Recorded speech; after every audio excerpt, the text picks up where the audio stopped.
arbitrationagreements.org. Welcome to our discussion on a topic of great significance in the world of conflict resolution: the request for mediation. In the domain of alternative dispute resolution, mediation often provides a platform for parties to reach a mutually satisfying agreement, and it's initiated with a request for mediation. Before we go into detail, please give this video a thumbs up, press the subscribe button, and hit the notification bell so you can stay up to date about important alternative dispute resolution topics, which can help your customers stay happy and keep costs low when problems occur at your company. Now let's step back a bit.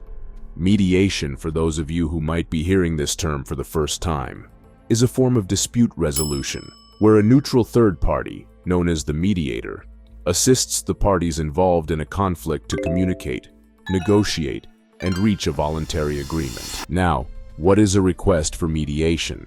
It's a written document sent by a party to the other party, or parties, involved in a dispute, indicating their interest in resolving the matter through mediation.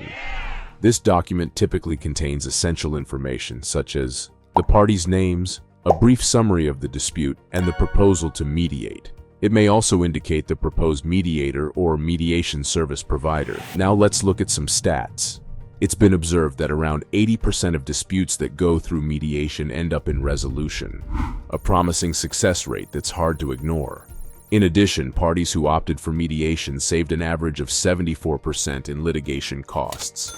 Remember, each year millions of dollars and countless hours are spent on litigations which could have potentially been saved through mediation. A request for mediation is an invitation to avoid the expensive, time-consuming, and public nature of litigation. It promotes open communication, encourages problem-solving, and ultimately aims for a mutually satisfying resolution. Importantly, it empowers parties to control their destiny rather than leaving it to a judge or jury. If you want to learn more information about requests for mediation, please visit arbitrationagreements.org.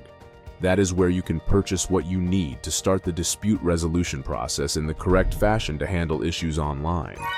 Our association does not provide legal advice, but many people from multiple industries use our services to navigate claims in a controlled manner through a cost-effective framework. If you're interested in doing that, give us a call.